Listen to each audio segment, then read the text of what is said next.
আসসালামু আলাইকুম দর্শক, গত পর্বে বলা হয়েছিল আমরা এ পর্বে এসআর আমব্রেলার ফ্যাক্টরি এবং সেখানে থাকা বিভিন্ন রকম আকর্ষণীয় টুরিস্ট রুফটপ এবং ফুটপাতের বিভিন্ন রকম ছাতা দেখানো হবে এবং ছাতার এই লাভজনক ব্যবসাটি করতে কি কি ডকুমেন্টস প্রয়োজন সে বিষয়ে বিস্তারিত বলা হবে। তো চলুন দেরি না করে আমরা তাদের ফ্যাক্টরি ভিজিট করে আসি। আর এ পর্বে আমাদেরকে সহযোগিতা করবেন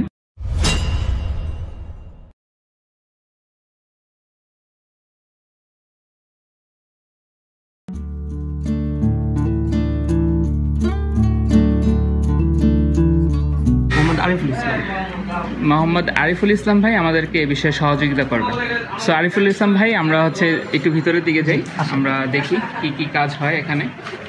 এইখানে আমাদের ছাতাটার অর্ডার পাওয়ার পরে সর্বপ্রথম আমাদের এইখানে আসে, এটা হলো আমাদের কাটিং সেক্টর। হ্যাঁ, এটা হলো আমাদের কাটিং সেক্টর। তা এইখান থেকে আমাদের ছাতাটা কাটে, এইখানে ছাতাটা এই যে কাপড় টাপড় সব এখানে আছে। এখান থেকে কাটার পরে যদি ওইটা আমাদের যে প্রিন্টের লোগো করা হয়, ওইটা যায় আমাদের ছাপাখানায় প্রিন্টের ওইখানে। ওইখান থেকে আবার প্রিন্ট করে এসে এই যে এখানে দেখতে পাচ্ছেন, ওইখান থেকে এইখানে এসে এই কাপড়গুলো আবার জয়েন করা হয়, পুরো ছাতাটার কাপড়টা জয়েন করা হয়। এইখান থেকে জয়েন করার পরে উপরে ফিটিংয়ে পাঠায় দিই, ফিটিংয়ে চলে যায়।